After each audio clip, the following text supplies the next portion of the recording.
start the webinar. So you can start shooting off your questions, your doubts in a calibrated manner. And just before we start the webinar, please let me tell you the rules. You need to type out your questions or whatever doubts you might be having in the chat box only. Please put off your mic and please put off your camera. Do not put it on during the meeting.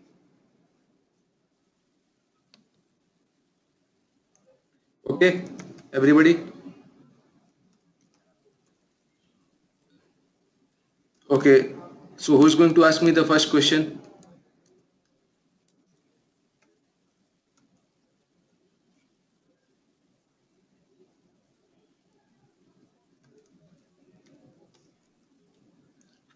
Okay, somebody is asking that to describe the table of P ratio uploaded in the WhatsApp. Actually, that message was sent as an informative. Where do we stand compared to the other countries? If you just open the table, it will be easier for you to talk. Since I cannot put it on the screen.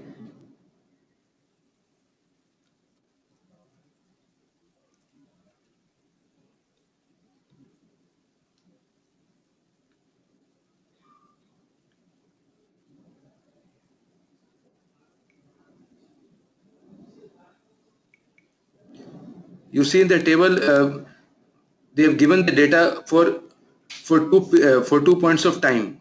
One is of December 2007, the another is of April 2017, wherein they have compared that the Nifty 50, the trailing PE was a very high of 27.62 in December 2007. We all know what is PE ratio. I suppose all of you are comfortable with the word PE ratio. Is it okay or should I explain the PE ratio also? If you understand PE ratio, that means that Nifty was trading at 27.62 times the earnings in December 2007. Right now, it is only trading at a discount at 23.63 times of its earnings. So, PE wise, we have a lot of room for more upside. It simply means that we are not overvalued at all. If you talk about the PE data table. Second line you will see in the table, it is about the trailing PB. PB means price to book value. Price to book value earlier in December 2007, Nifty was trading at 6.39 times of its book value. But now it is trading at hardly 3.55 times. So if you compare the book value wise, we are not that expensive. Are you getting me? What I'm trying to say? PE and PB are two most widely used but widely misunderstood concepts. Therefore, this table is very useful when we want to understand how overvalued or undervalued are our markets.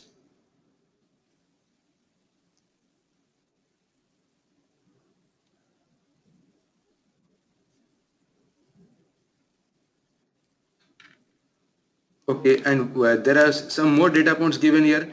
1 year return, 2 year return, 3 year return, that is okay. So there is nothing to be discussed in the points of return. But if you see the third column, I'm going to say the third heading, there is a Nifty 50 past earnings per share growth. That is they are talking about the Nifty 50 growth in the EPS, earning per share. Okay, just a minute. Somebody asked a question. Trailing means last 1 year. Yes, it is not trailing, but it is called trailing. Trailing, trailing. Sometimes it is also referred in the media as TTM, trailing 12 months. That obviously means last 1 year. We were talking about the Nifty 50 earnings growth in the point of time of December 2007. The EPS was growing at 20.4%, hardly 20% in the if you talk about on a 1 year time frame. But when we talk about April 2017, our earnings growth has come down to 8.4% because of not only the demonetization but also of the slowdown in the economy. As and when our economy starts to recover due to the RBI policies, due to the supportive policies of the present day government, they are taking various reforms measures like GST, like the tax reform, like the labor reforms, various export-import policies, or due to all these reforms, with the passage of time, the company's earnings per share growth ratio will improve. Then Nifty can climb up to a more higher level. What I'm trying to make you understand is that previously Nifty's EPS was growing at 20.4%, but now it is growing at only 8%. So there is still more upside left if you talk about the ratio wise. Okay, Anup has a question. Among all the ratios, which ratios are most important to follow? You see, you have to follow all the ratios. I'm not talking only about this particular message which I sent in the WhatsApp, but PE and PB are the most important ones. But that does not mean at all that you avoid the other ratios, because only after collective data reading you can take a decision. You should not take a decision based only on the PE. Okay, Anup? I don't understand what is the question. Somebody has written why it is written PE is not only measure. What do you mean? Can you clarify?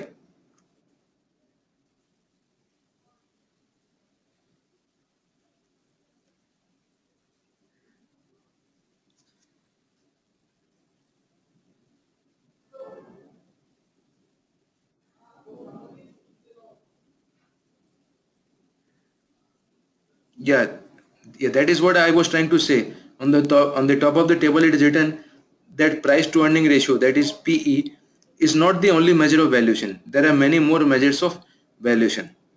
How do you value a company? EPS can be a metric for measuring the earnings growth. PE wise, you can know what is the value of the company, but there are many other ratios which you must be reading in your fundamental analysis books. That is why we say that PE ratio is not the only one. You should not be basing your decision based upon only one or two ratios. So I was explaining this entire table. After this EPS growth, uh, we have this macro indicators. Okay, again, Somita has a question about the PB ratio. Price to book value ratio, it means simply say suppose the book value of a company as per the balance sheet. Book value of a company, it is always derived from the balance sheet. So book value of a company, suppose it is 100 rupees per share and the current market price of the company is 500. Then company is said to be trading at a PB ratio of 5x. Means company is trading at 5 times its book value. Somita, are you following me? Price to book value simply says that at what time, at what level you are trading compared to the book value. That is the whole concept of price to book value. The higher you are trading, the more higher level you are trading than your book value. That means it should be supported by the earnings growth. If the earnings growth is not enough, if it is not a healthy growth, then company is said to be overvalued.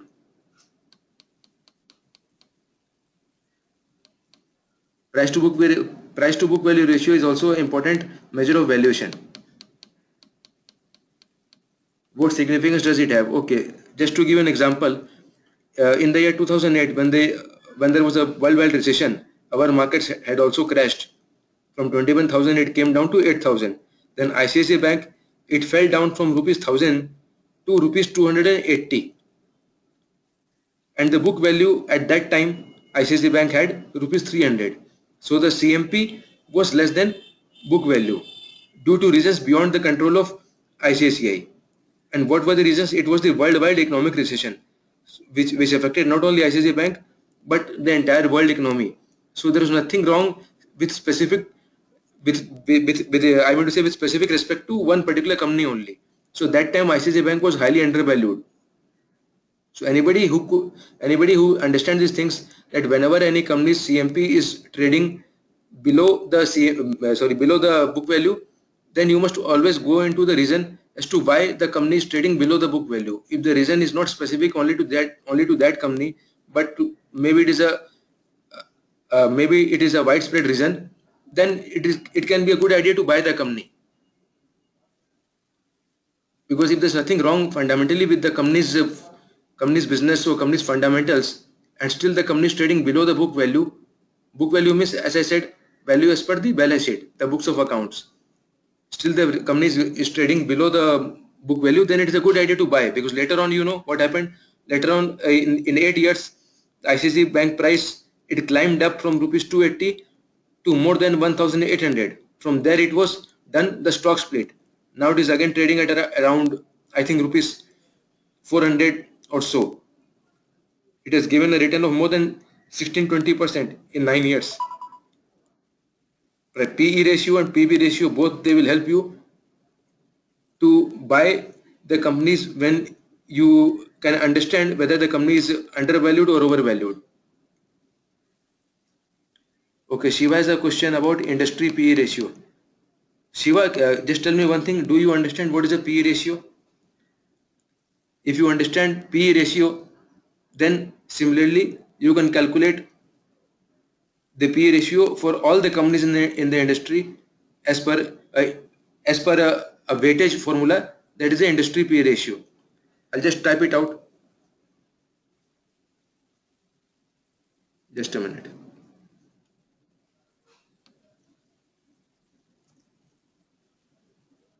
Just a minute, please. I will take out some material that will help us.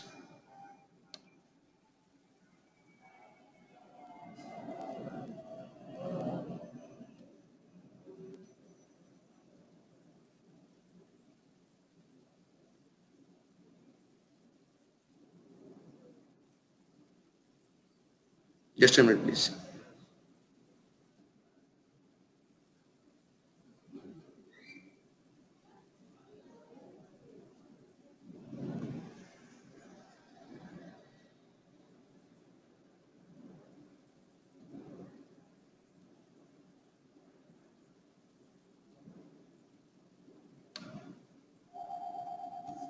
Okay, it's not opening, it seems. Yeah, it's opened. Great. I have an example here. I'll just take you down to the portion which you need to understand. Say if a company's market price is rupees 780. Okay, you can see on the screen, company's market price is rupees 780. This much where my cursor is, and the company's earnings per share is 66.91. Okay, Shiva, are you following me? Everybody, are you following me?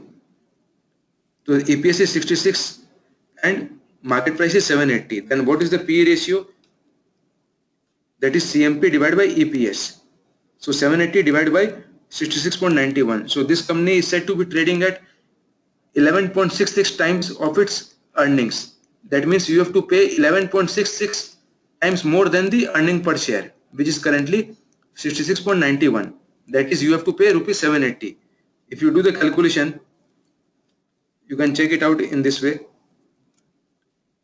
This 66.91 into 11.66 times. So what is 66.91? That is earning per share, and 11.66, that is a P ratio. That is comes to rupees 780, because P ratio itself is calculated by the formula CMP divided by EPS. So CMP is equal to what? P ratio into EPS. So the company is trading at 11.66 times of its earning. This is the example of one company. So similarly, you can calculate the P ratio for all the companies operating in the same industry. Suppose we have taken this example for the steel industry. So in the steel industry, say in India, you have around 10 companies. So you have to calculate the P ratio of all the 10 companies. Then according to the weightage, according to the market share, you can calculate the industry PE ratio. But we as a common person, we don't calculate the industry PE. The industry PE ratio, usually it is found in the research reports. But what you can do, you need to understand those. What does industry PE ratio really mean? Coming back to this example, I will correlate your question. Say this company, this is a say a mid-cap company. This company is trading at 11.66 times its earning, and this industry is of say it is of steel industry again, and the industry PE is of 20. When the other companies in the same industry are operating at a PE ratio of 20, why this company is trading at PE ratio of 11.66? That means this is trading at a low multiple. This company is trading at a very low multiple. So you need to go into the reason as to why this company is trading at such a low multiple? Is it something that in the future net profit is going to come down, or the earnings is not going to increase, or it is going to decrease? Due to what reason company is trading at a low PE? As a fundamental analyst, your job will be to find out that. There might be there might be such kind of situation where in the future, as an analyst, you can meet the company management. As a fund manager, I mean to say, you can meet the company management and get to know that in the near future company's earnings are going to increase like anything, due to the government projects, due to the launch of new products, due to any such reason wherein the net profit of the company is going to increase. But this factor has not been coming into the media limelight, and very few persons in the market know about it. That is why nobody is running after the share to buy it. And since very few people are running after the share to buy it, the current market price is not going to increase. It is still available at 780. But if you are buying it now, and later on, if the earnings per share increase, just see on the screen, later on if the earnings per share increase, say to rupees 80, okay, earning per share is increasing to rupees 80, then afterwards when you calculate this P ratio, what does the P ratio comes to? CMP is still 780 divided by EPS. What happens? I will tell you that in the future, this is the past earnings.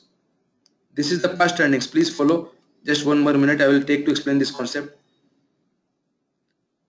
The company's TTM PE, that is the last 1 year ka PE, sorry, company's last 1 year EPS is 66.91, but it will be rupees 80 in the near future.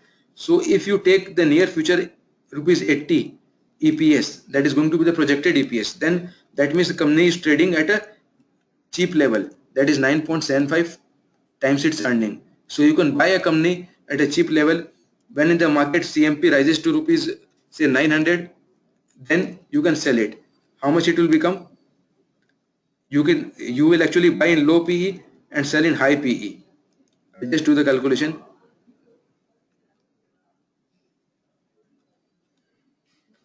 You will buy the company in low PE of 9.75 and sell the company when the PE is high.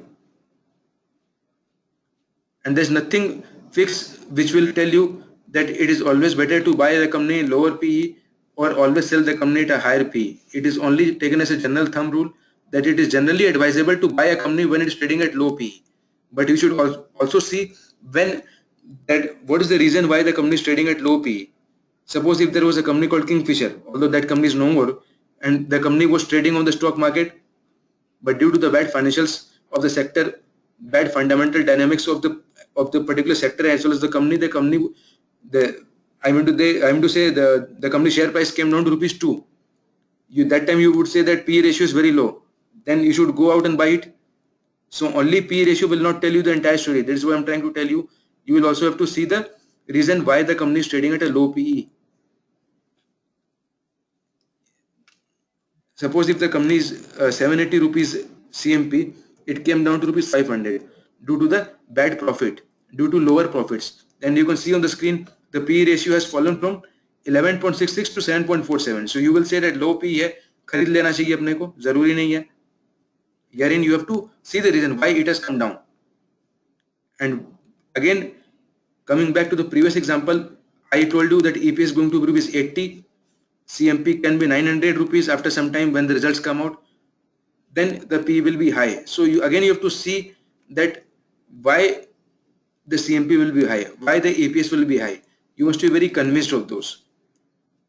So it is nothing like fixed that you must buy in low PE or in sell in high PE only. You have to see the reasons. I hope I am able to make you understand. There is nothing fixed sacrosanct selection. Actually, the correct answer will be whether you are buying the company at a higher PE or whether you are buying the company at a lower PE will depend. That your decision will be good or bad will depend only on one particular factor: is the company's earnings growing? I'll just take you one more section of the screen. You see, just please follow me. This is the last year earnings, the particular section which I have colored in yellow. Okay, last 1 year earnings. Next 1 year earnings is rupees 80. Okay, so what is the earnings growth? What is the EPS growth?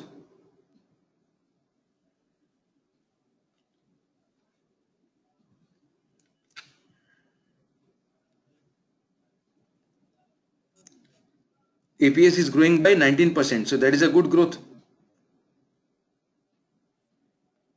The company's earnings are growing at a rate of more than 19%.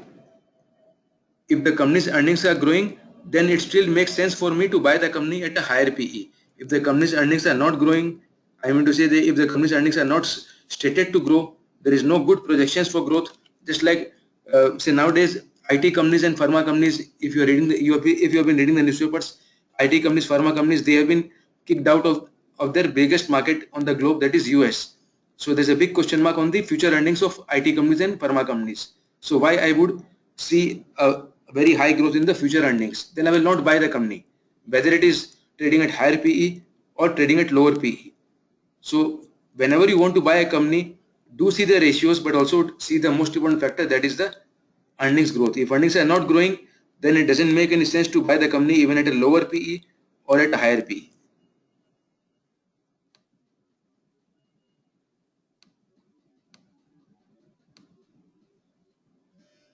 I hope I'm able to make you understand. There's a question, when CMP increases, isn't the EPS also increases?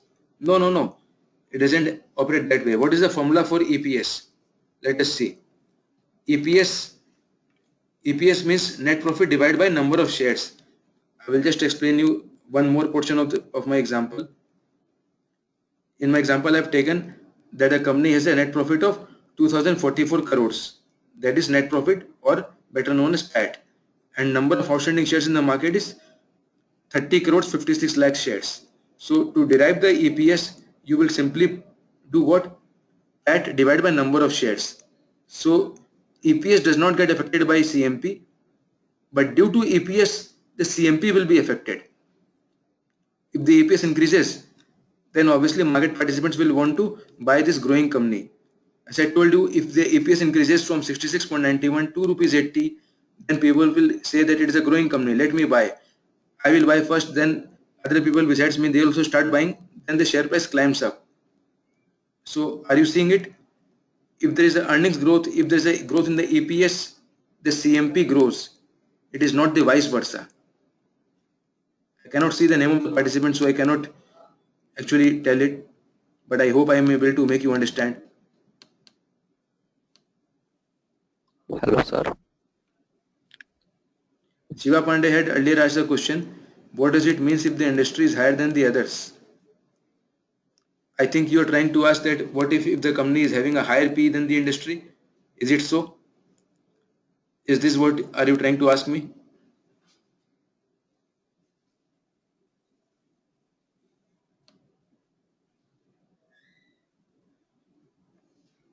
Number of share outstanding means simply the public shareholding. It does not include the promoter shareholding. Okay? Hello, sir. Hello.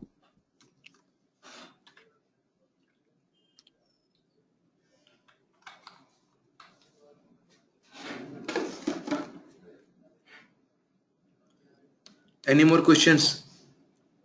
Hello, sir. Hello.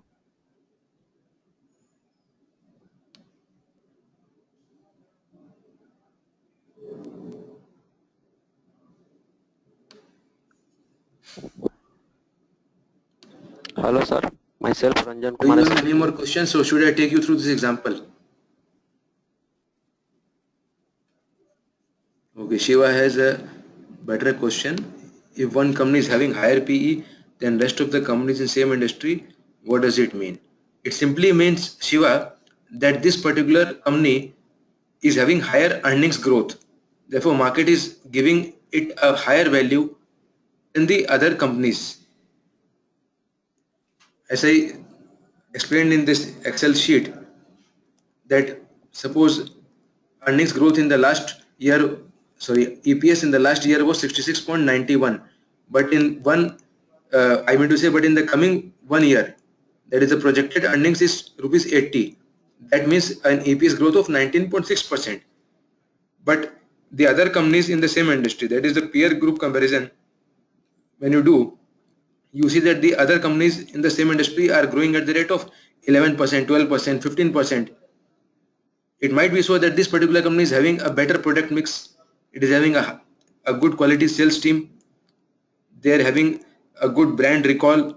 Due to any reason whatsoever, they are able to increase their sales and increase their earnings. They might be having better cost management. They are better efficient company in managing the capital. So their earnings are growing at a faster rate. Are you following? This is the earnings growth. In 1 year, I mean to say in the last year, earnings was 66.71, but in the coming 1 year, I have calculated as a fundamental analyst that the company's earnings can become rupees 80 per share. That implies a growth of 19.6%. So if the growth is there, obviously market price will not stay at rupees 780, but it will increase to rupees 850, 820, 900. So it simply means if a company is growing, obviously it will be trading at a higher PE, then still it makes sense to buy it, compared to the other companies which might be having a lower CMP but no growth or very lower growth. Okay, Shiva?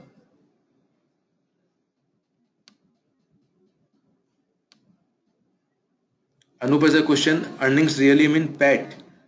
Then why not use term profit per share instead of earning per share? I thought earning means the revenue. Earnings actually means the revenue, but herein we actually whenever we do the fundamental analysis, earnings per share is the term used whenever we talk about the earnings. There is no such term called profit per share. And PAT is something known as the net profit. Do not mix the earnings with the net profit.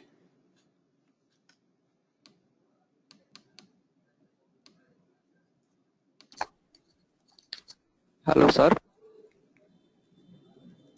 Okay. Hello. Anybody else? Next question. Ranjan Kumar speaking, sir. Hello.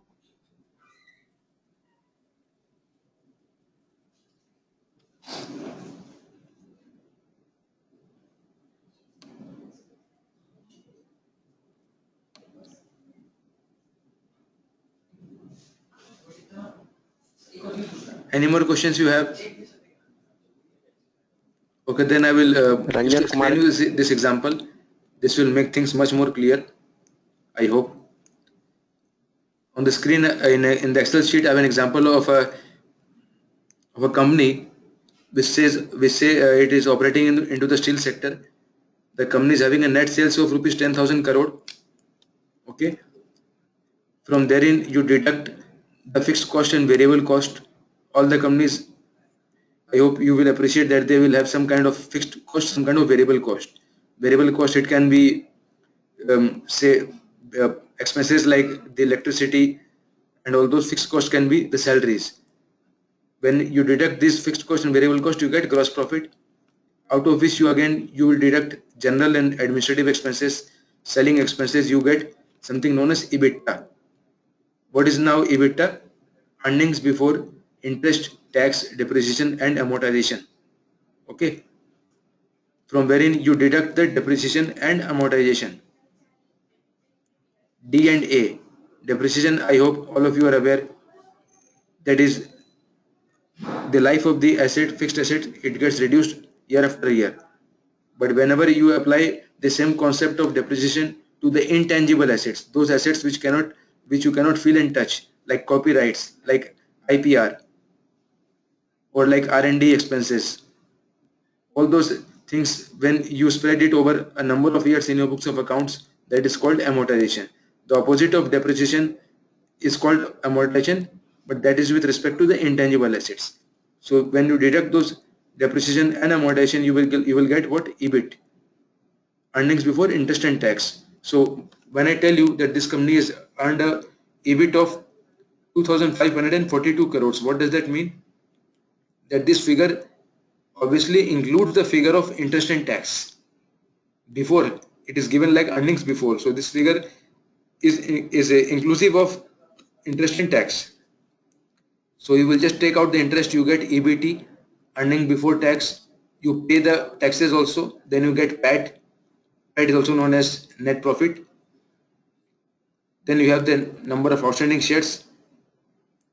Number of outstanding shares, as I already explained, Hello, sir. it is only the number of shares of the company in the public hands. There is no question of including the promoter shareholding. Okay. Hello, sir. Can you hear me? This data, as I have showed you how to calculate the EPS, earning per share.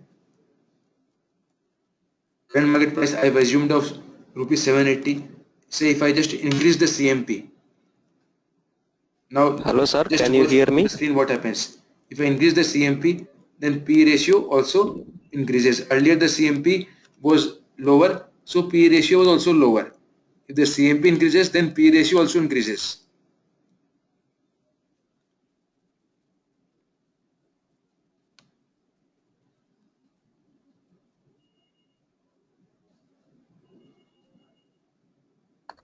Should I continue? Anybody having trouble? Yes, sir. Ranjan Please Kumar put off your speaking, sir. mic. Hello, sir. Okay, I'll just revert to my old figure. Now, if earnings are increasing, earnings increases to rupees 70. Obviously, P ratio will fall. P ratio will fall. So actually, you will buy the company when the earnings are low. When you expect the earnings to increase, then the P ratio will already be high, na? So you cannot buy a company at a higher PE ratio. You should buy the company when the company is trading at a lower PE ratio due to the lower earnings. But you are expecting the earnings growth to happen. Again, earnings growth to happen, whenever I say these words, or whenever you come across these words in the media, please remember earnings growth means nothing but EPS. That is how you calculate the EPS and the PE ratio.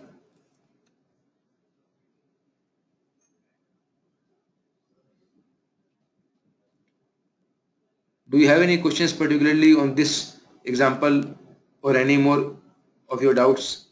Please ask.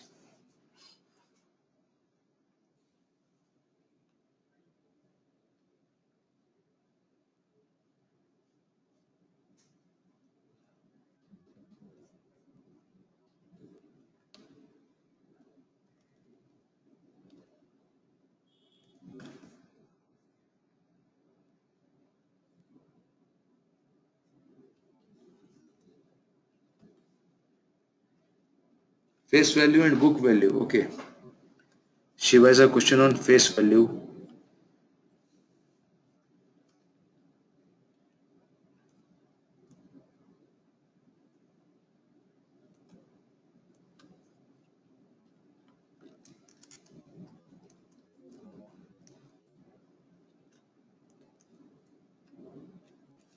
Say face value of a share is rupees 10 and book value is rupees 200. Current market price is say rupees 300. Now what does all these words convey to us? That at the time of IPO, the share is usually sold at a price higher than the intrinsic value. Intrinsic value right at the time of IPO was more than rupees 10. Maybe it was say rupees 50. Although the face value was rupees 10, but it was sold to the public at rupees 50. That means company is selling at a premium of 4 times the face value. So face value is nothing but the intrinsic, the starting value of the share of the company. But that does not at all mean that the share price in the market, that the CMP cannot fall below the face value. If the earnings growth does not happen, then why everybody would like to buy the share of the company? The share of the company can fall from rupees 300 to rupees 5 also. Book value is nothing but the value as per the books of accounts, mainly the balance sheet. Whatever is the total of the balance sheet, you know, in the balance sheet there is the assets and liabilities. The total should be is equal to I mean to say the total of assets should be equal to the total of liabilities. So you take any one total divided by the number of outstanding shares. You will get the book value per share. Okay.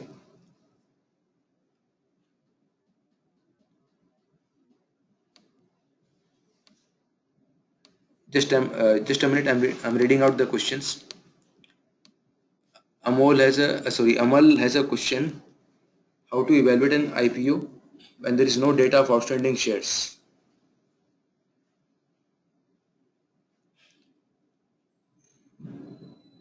Just a minute.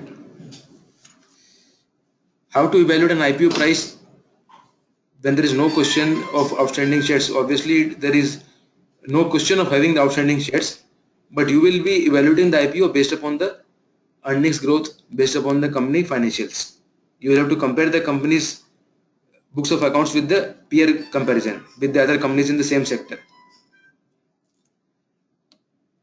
Like recently there was this IPO of DMart. If you have been following the markets, the DMart was having a very good return on equity. It was having very good return on its capital. Its EPS was increasing much faster than the peers in the industry. So that was the reason why it got oversubscribed 105 times. There is no need of the outstanding shares ka data. Okay, Amal. Anup has a question: why to deduct interest? Is it the interest that company has to pay to its lenders? Obviously, it is that interest only. Now, who can be the lenders? It can be the public, it can be the bank. Companies can take loans from bank also, as well as from the public also. Whenever public is giving any money to the company, it is often in the format of NCDs, bonds, debentures, or sometimes it is also in the format of company fixed deposit. Okay, Mr. Anup. Now, Arun has a question about P ratio of indices like Nifty.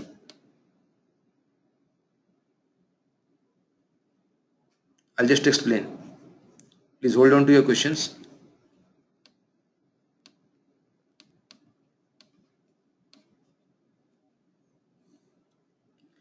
On the screen you can see I have an example.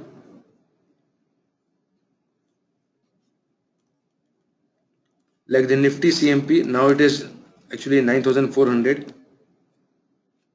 If it is just a data, just to make you understand, do not take it to be an exact data.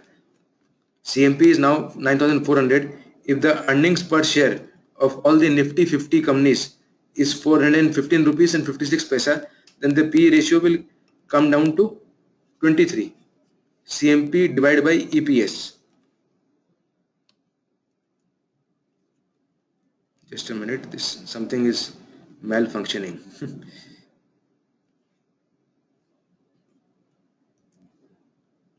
Something is going on wrong here.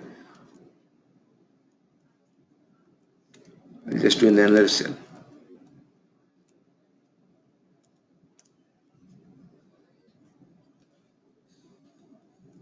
Okay, now it is worked out. So when you are seeing that Nifty is trading at 9,400 level and the earning per share you have this data with you, then you calculate the PE as 22.62. That means what?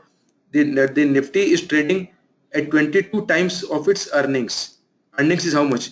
415 rupees simply. So the Nifty is trading at 22 times its earning. So you multiply this, you will see 22.62 into this figure, into this EPS. What do you get? 9,400. So if you want to be a participant in the growth of the Nifty 50 companies, you have to pay 22 times their earnings. Their earnings is nothing but rupees 415 per share. So you have to pay 22 times of that. But in the past, we have seen that the Nifty and Sensex have traded at much higher levels. As I was showing you in the chart sent in the WhatsApp in the earlier part of our session, I was discussing the chart wherein you can still see that the Nifty or Sensex, they have traded at a much higher PE level 10 years back, 7 years back. So PE wise, Nifty is trading still at a lower level. That is the significance. Okay, what is the next question? Let me check it out. Purva has a question. If the increase in EPS is due to cutting down of cost but not increase in revenue, how would you rate the PE? Obviously, PE will not be a good metric to rate in that case, Apurva. I would always be happy to increase the revenue, whether the cost has been cut down or not, irrespective of that.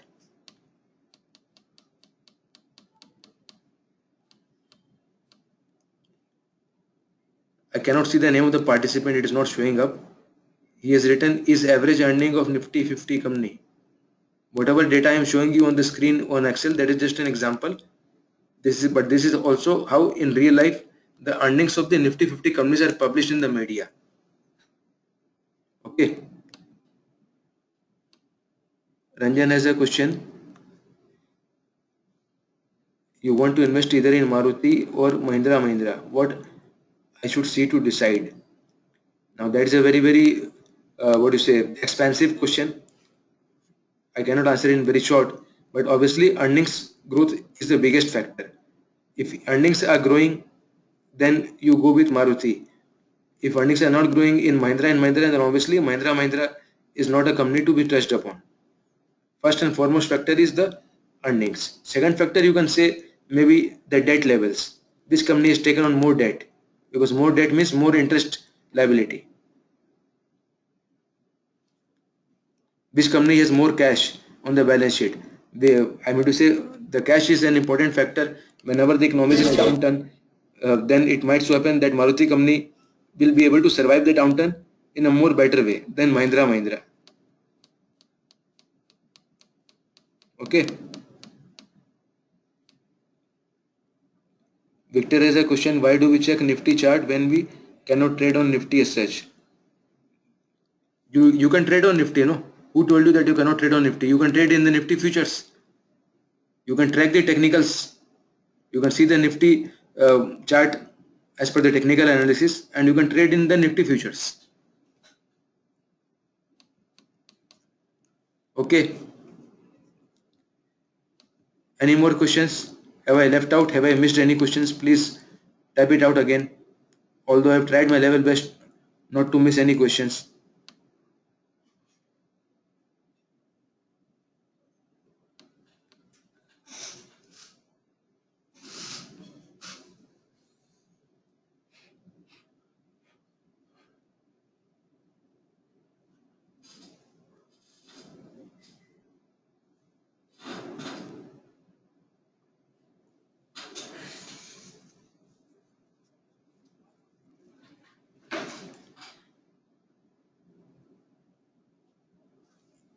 No, target price is not equal to intrinsic value as per the the future revenues, as per the projected revenues. What should be the real value? That is the target price. Intrinsic value is the hidden value actually. But more or less you can say that what should be the intrinsic value as per my projection, that will become the target value. It is not exactly the thing, but it should be in the future. How we will do the PE ratio for aviation industry where debt are more? You have to calculate. You have to see which companies are there in the aviation industry. Can you tell me? Can you type out the name of few companies which are there in the aviation space? And please type out the names of only those companies which are listed.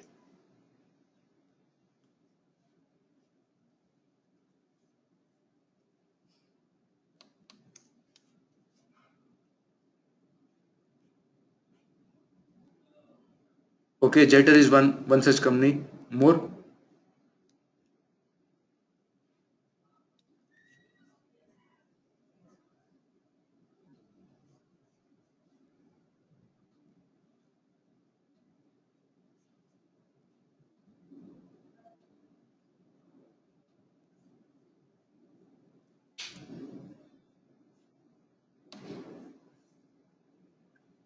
Okay, Jeter is SpiceJet. You have left out the name of one very famous company. Come on, Rahul, what it is? Jeter, SpiceJet. Come on, don't talk of Air India. Air India is a sick company. It has lots of debt. Yes, Amrit Jyoti has come up with the correct name, Indigo. Why do you think Indigo is the most profitable airlines? because it has little debt, or maybe it is having no debt. But the biggest thing that it is having a greater cost control. Those airlines companies which are having good control over their costs, they have a low what do you say? They have a low fare model, a no frills airline, but still they are able to have uh, a low cost. Maybe it is due to the rationalization of the employees. Like Air India is having plenty of surplus employees, but they are not able to sack them because of the pressure from the unions. There are many more reasons due to which Air India is not profitable. Although it has come into profit for this last particular year, but I would not call it to be a sustainable trend because the management is not good. So whenever you evaluate any industry, particularly like aviation industry, you have to see which kind of companies you are comparing. In private companies, there will not be too much of government interference, but in companies like Air India, there will be too much of government interference. Plus, Indigo will be run by professionals. Air India is run by whom? The politicians. So which company you will go for? In which kind of company you will expect the proper earnings growth? You only you only tell me the answer. Indigo, it can be Indigo, it can be private companies, whatever it is. Now, among the private companies, you have to do the fundamental analysis. That is Indigo having is Indigo going to increase the revenue in the coming 1 year due to the permission it has got to fly abroad? And who are the competitors of Indigo on the same routes? Is it Jet? Is it Spice? Is it Air Asia? You have to see. Correct, Arijit. Bang on target. Back-end analysis is needed. It is not very easy to explain to you all guys on the webinar itself. But I think you have got a very good idea already.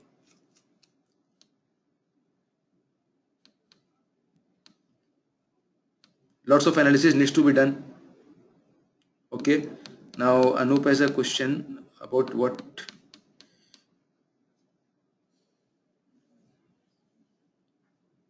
Okay, you after passing the exam, you want to read more about fundamental analysis.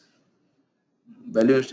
Then you can just go on the Flipkart and buy some books of Benjamin Graham or Warren Buffett, or maybe our own homegrown bull Rakesh Jhunjhunwala.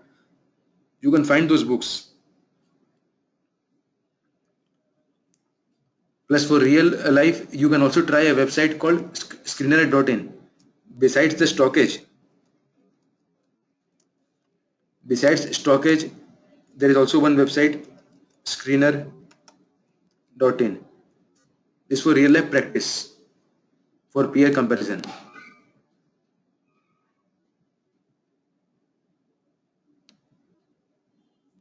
Okay, Arijit is having a non-finance background. Then, although not impossible, but you have to work harder, and you have to first concentrate on clearing your basics of fund. I want to say basics of capital market. What is equity? What is debt? What is pay and payout? You have to learn and be thorough with your basics first. What are derivatives? How is the technical analysis done? You have to get it very clarified. First try on. First try with these basic topics. Then you can proceed to the other topics or go into your practical work in the life. But try to clear the basics first.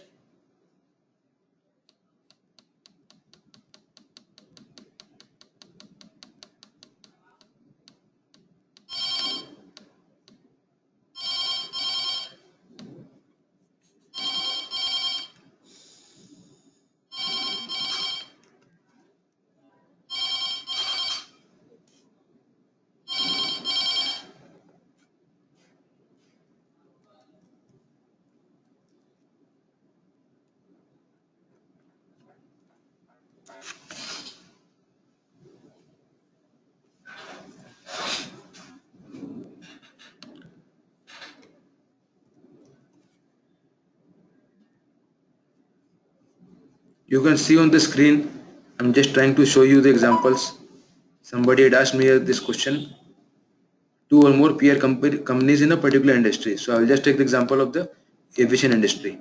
We were discussing the same anyway.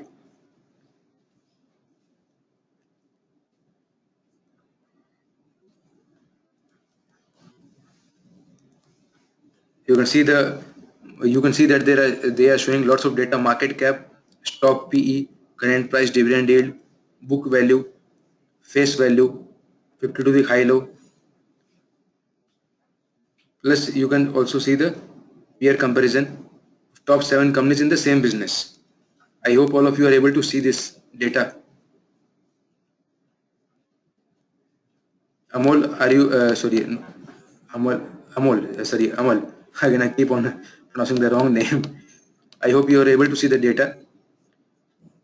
On the Interglobe Aviation, you see the stock is trading at a higher PE. Why do you think Interglobe Aviation is trading at a higher PE? Because it is highly profitable.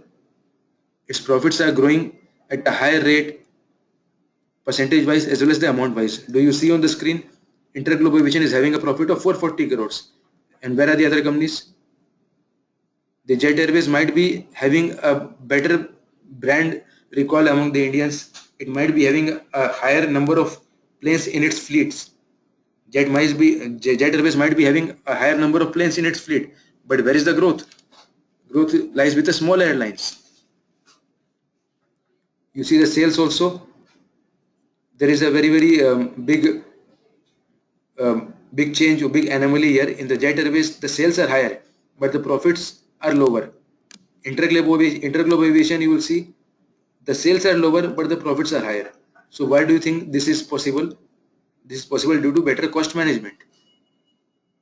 And even in the market cap wise, you will see Interglobe Aviation, that is Indigo, is a bigger company. It is having a market cap of around 40,000 crores. Jet Airways is having a market cap of what? Only 6,000 crores. And mind you, Indigo is a younger company, much younger company than Jet Airways. Jet Airways was listed more than 10 years back. So this way you can see the data.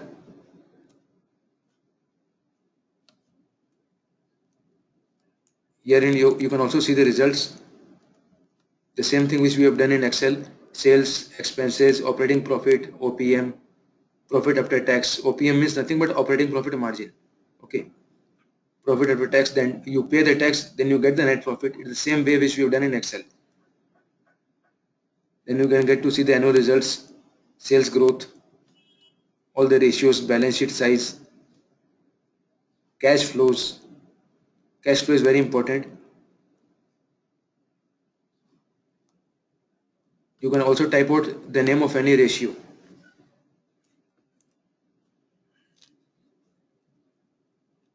Perhaps that will require login, it seems. Anyways, I've shown you this website, so please take out time from your busy schedule and do explore this website. That will help you a lot in understanding all these companies' peer comparison.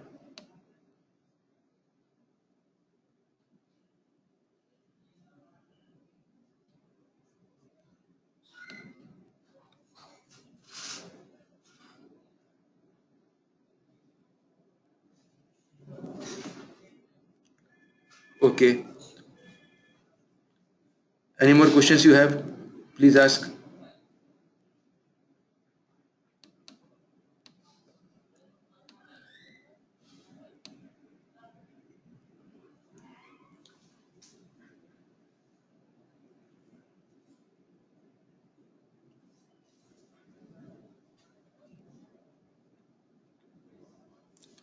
Bad asset quality from these ratios. Mr. Rahul, if you want to find out the bad asset quality, that is known as NPA, non-performing asset, first of all.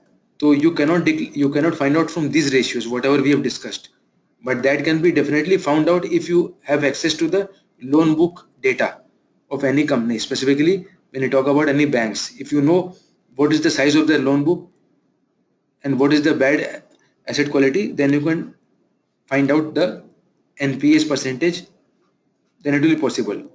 But that all these data are accessible only to a fundamental analyst. Sometimes also the companies declare these figures in their results. So whenever you see the results of any bank, then perhaps you can find it out. Let me see if I can find it out here. Okay, Ranjan has a question. What is meant by value investing? Mr. Ranjan, value investing simply means investing into those sectors, those shares which are currently out of favor in the market. Now, what sectors are currently out of favor in the market? Can you tell me the name of at least any one sector which is out in the market, which is out of favor, I mean to say, currently?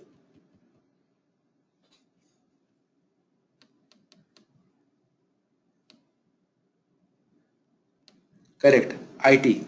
IT sector is undervalued. I would not say exactly metals. IT and pharma I would go with definitely.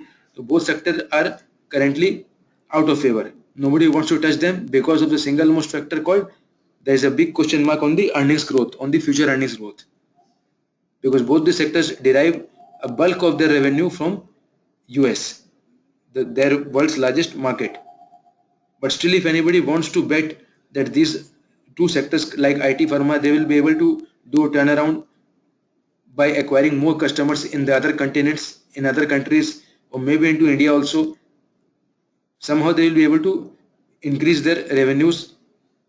Somehow they will be able to make up for the revenue loss due to US policies. Then that means you are betting on the future growth of a sector which is currently in doldrums. That means you see some hidden value. You see some turnaround candidate. So you can obviously buy them cheap now. That is the example of value investing. Later on, these sectors might start performing, say after 1 year, after 2 years. So you buy them cheap now in a lower PE and sell in a higher PE. That's the whole funda of value investing.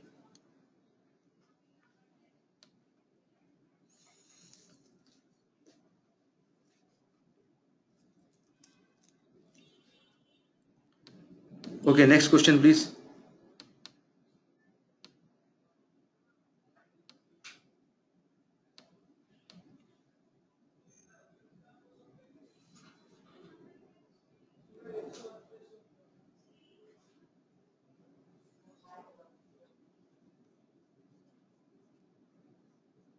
Next question, you have anybody?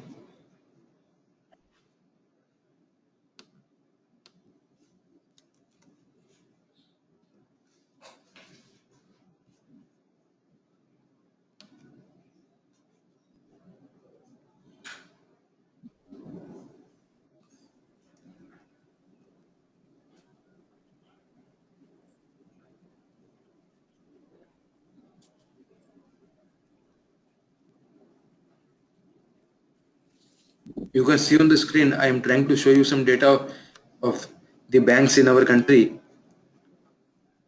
Herein, they are showing you the peer comparison for top 7 companies in the same industry. HDFC Bank is having a high P ratio, but it is lower than Kotak Mahindra Bank. Sorry, even lower than SBI. SBI is having the highest PE ratio if you talk only about these seven data points. But is really SBI actually deserving this kind of high P ratio? P ratio, as we had read, as P ratio means simply how expensive or how cheap is the stock. So going by the ratio of SBI, SBI is trading at 54 times its earnings. So what is the earnings of the SBI? Let us see on Excel.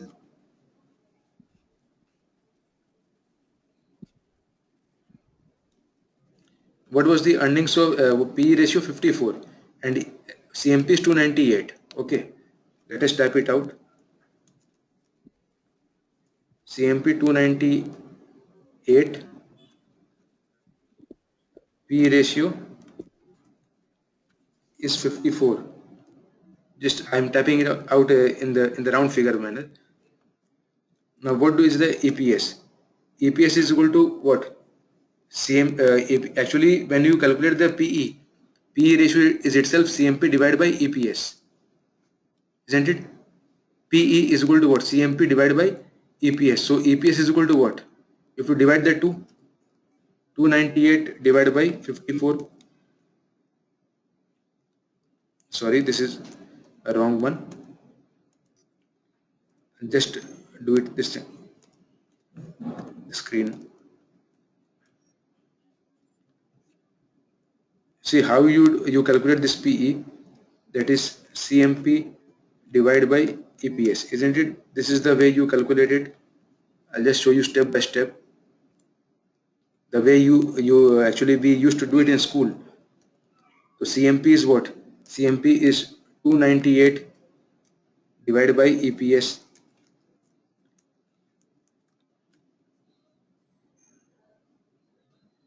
and PE, as we know, we already have it as 54.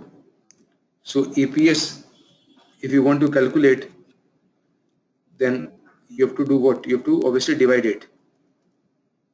What is the earning per share?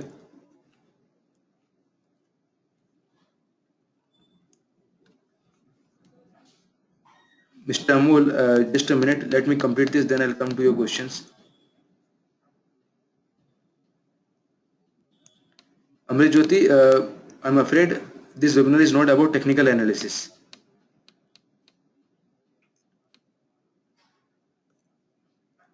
We were just going to calculate the EPS.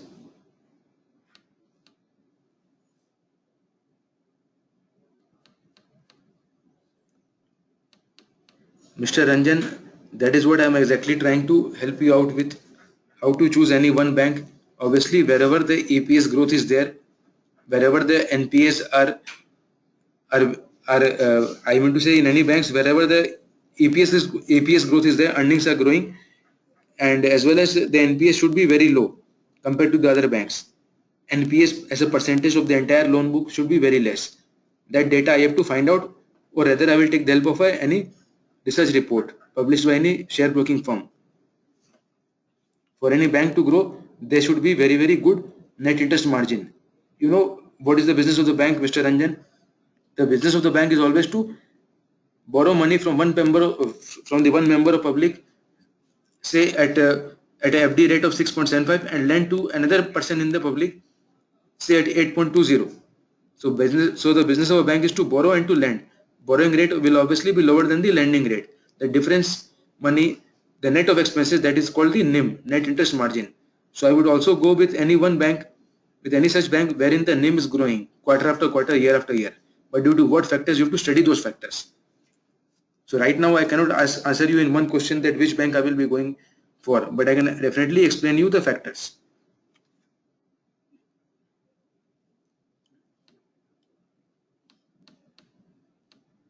Anup has a question about earnings growth, debt, cash. What are the factors should be considered for selecting a long-term investment? These are the main factors, Mr. Anup. Earnings growth, debt should not be there, or maybe it should be very low. There should be good cash holding. Plus what? You have to see, is the company doing anything to diversify the revenue mix, to diversify the product mix, to beat out the competitors. Are there any such factors pertaining to the particular sector in which the company is operating?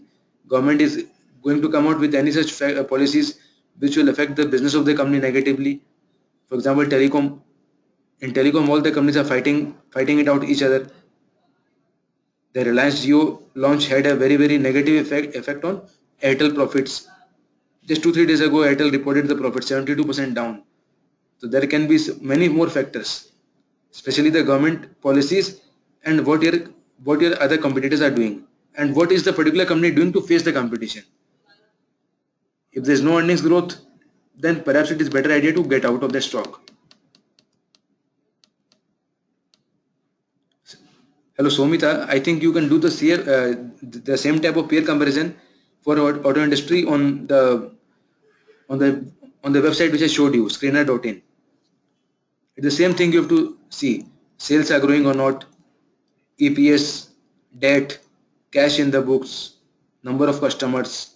All these are same things. Ratios will remain the same only. And there is no question between Maruti and Eicher, because Maruti is into the passenger vehicle segment. Eicher is into what?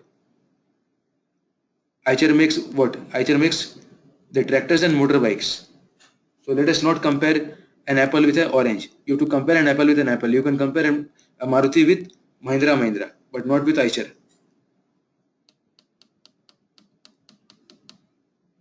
Okay, is there any question which I have missed out?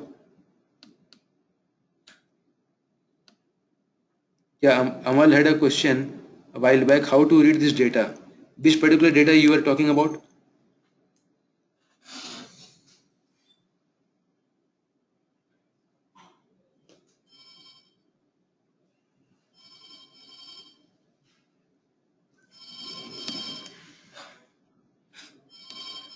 Mr. Amal, can you please explain this question again? The screener data of peers. Okay. You're talking about the PE ratio? Okay, I got it. You are talking about all the 7 companies. How to read? You have to just go about it. The market cap wise, you see HDFC is the biggest company. Although its dividend yield will be very low, but obviously in the equity market, whenever you invest, you do not come with the sole intention of making tax-free dividend, because dividend yield is very low. As you can see, it is less than 1% for all the companies except for ICICI Bank. So you are not getting into the stock only for the dividend yield, but mainly for the capital growth. So capital growth means a growth in the CMP. CMP is already 1551. 1551. So where is the future growth in the CMP going to come from? For that, you need to go back to the factors which some other participants have already asked. Net profit, is it growing? Is there any growth in the NPS? If the economy is recovering, then which bank will benefit the most? Maybe those banks will benefit the most at present, whose NPS will come down, whose NPS will be actually recovering. You know, many banks have made provision for bad debt in the results. So maybe some banks will actually be in the position to recover their bad debts. So those banks can recover the most. Maybe not HDFC Bank, because HDFC Bank is already having a very, very good asset quality. It is having one of the lowest NPA ratios in the industry. That is why you see then they are having a very, very high net profit. In a quarter, they are earning around 4,000 crores. Compared to that, Axis Bank is what? It is a pittance. It is 1/4 nearly. Yes Bank is even lower. So if you want to go with a bigger bank, which is obviously going to grow for sure, but the growth will be lower, then go with the HDFC Bank. Safety is there. But if you want to go with a bank which is priced at a lower PE, growth here will be more, but with higher risk, because net profit is yet to grow. No? So either you can buy a large cap company like HDFC with a higher PE ratio, with more earnings visibility, earnings are more assured, or either you can buy at a lower CMP, at a lower PE company like Yes Bank, wherein the net profits are very small, net profits are yet to grow.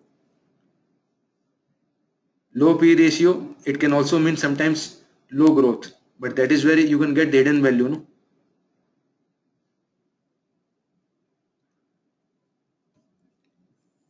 It is just their way of showing in the website, Mr. Anup.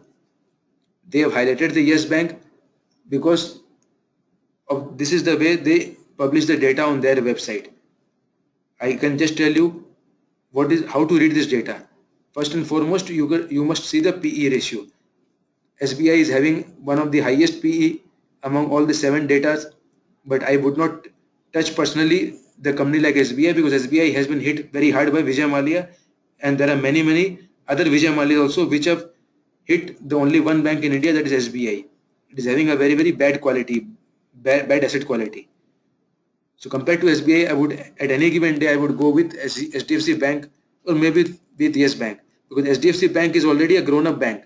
Please try to understand. It has got already a huge number of branches and ATMs customers, but Yes Bank is definitely growing.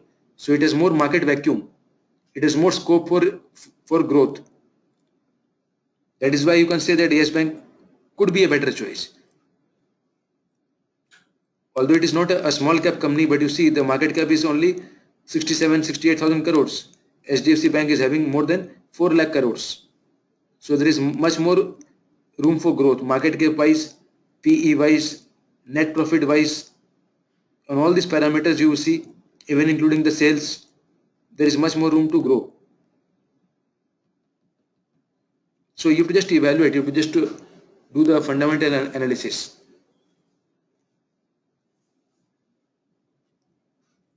Okay. ICICI Bank is also having the same problem. ICICI Bank is also been hit hard. ICICI Bank has also been hit hard by the NPS. So until unless the NPS hangover doesn't get sorted out, I wouldn't touch ICICI Bank. Let the corporates first pay back their money. if I am a long-term investor in ICICI Bank, sorry, if I want to be a long-term investor in any of the banks, I would go for those banks wherein there is a better earnings visibility or better, I would say better kind of certainty about the future earnings growth. But in banks like SBI and ICICI, I know that there is no certainty about the earnings recovery, NPA recovery. So always I will go for better quality banks like HDFC or Yes Bank or whatever you can. You can go for Kotak also because Kotak is now the fourth largest bank. If I remember my data correctly, after the merger of ING Vysya Bank with Kotak Bank, it has become the fourth largest bank. So maybe Kotak is also a good candidate. But again, you need to evaluate on the various parameters. I can only tell you the various parameters. I cannot give you any particular stock recommendation. Please do not get me wrong. Next question. It's already 3:45. You have any more questions? Please ask me.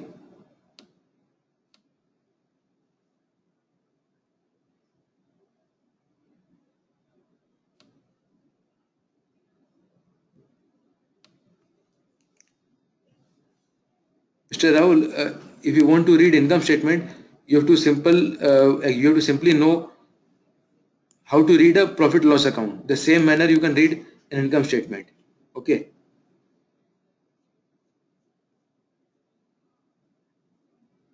Definitely this is of standalone, I think.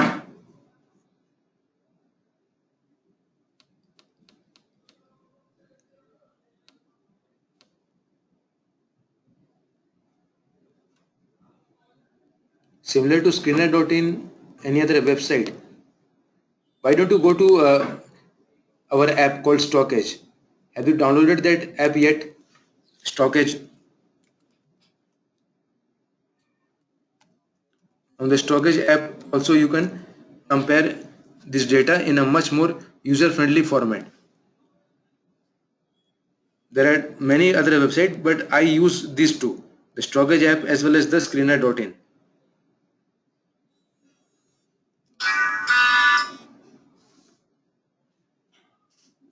You have to just download the app, you have to register yourself, the registration is free, and start using it. Okay, this is how you use the app. There is no particular session.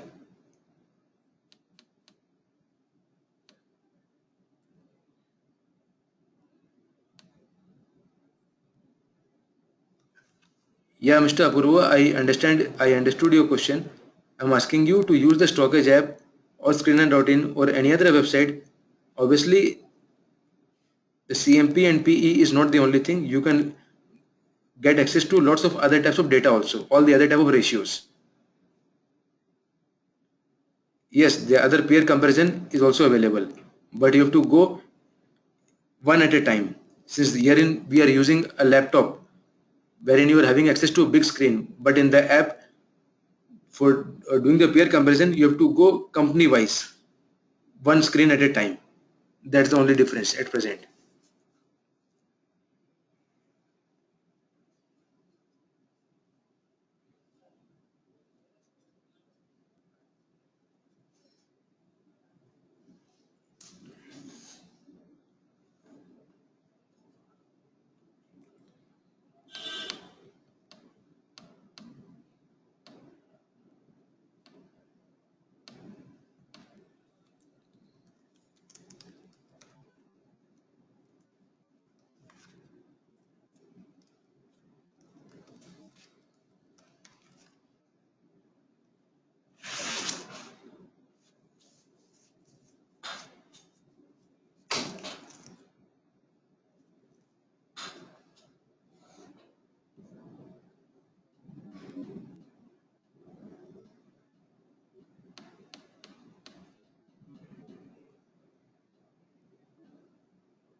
Mr. Rahul, bad asset quality does not exist only in banking, but it also exists into the NBFC sector.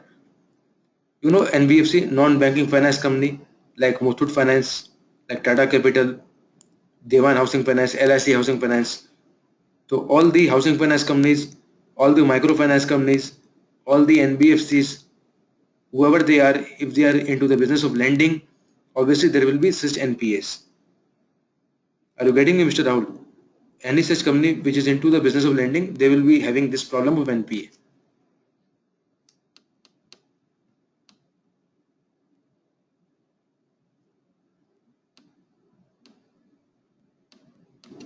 Okay, Mr. Amol, I will give your suggestions to our tech team whether they can do the same thing on a laptop version. Although they do have a website called stockage.com, as I communicated to you, but I'll still communicate your feedback. Thanks for that.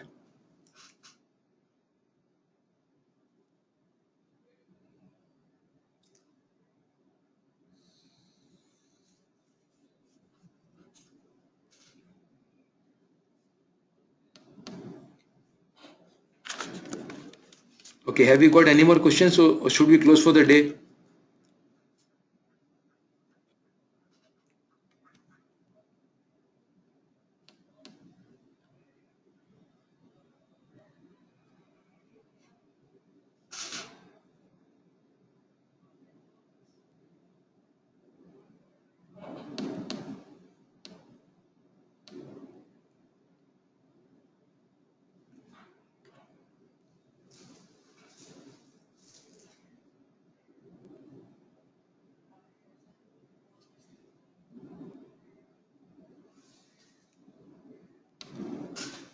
Mr. Arijit, on the website, after around 2 weeks, the recording should be available.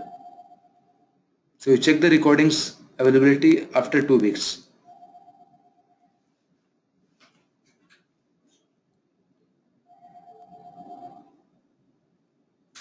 Okay, Mr. Amol, you are talking about the Stockage website, I suppose. I think they are in the process of still making it up. The app is more relevant for now. Work in progress.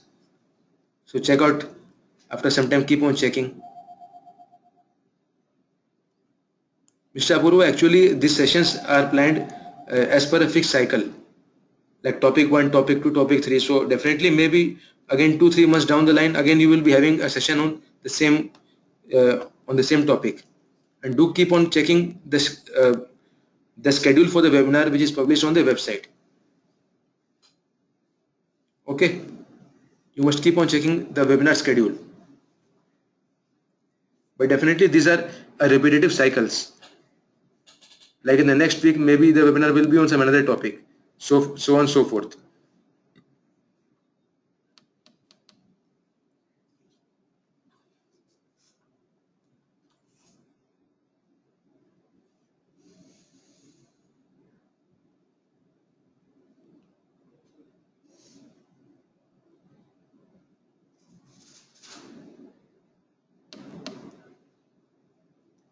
Any more questions, guys? Please ask before we close for the day.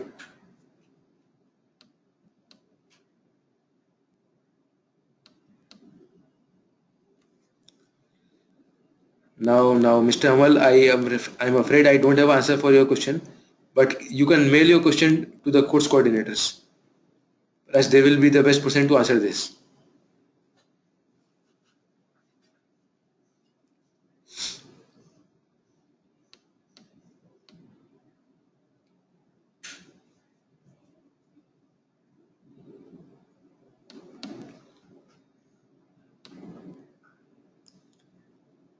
Okay, Mr. Amal, Anup, Apurva, Arijit, if you have any more questions, please ask me. Mr. Rahul, Ranjan, Mr. Victor, and Somita, are you done with your questions?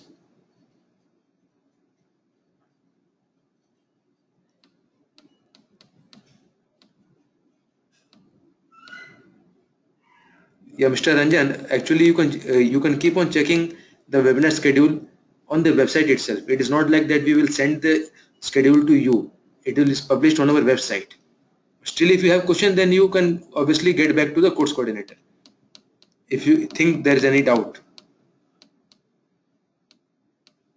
Yeah, Mr. Amal, definitely I will recommend your feedback.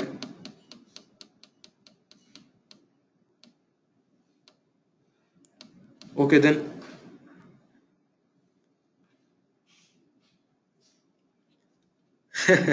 You want the confidence, okay.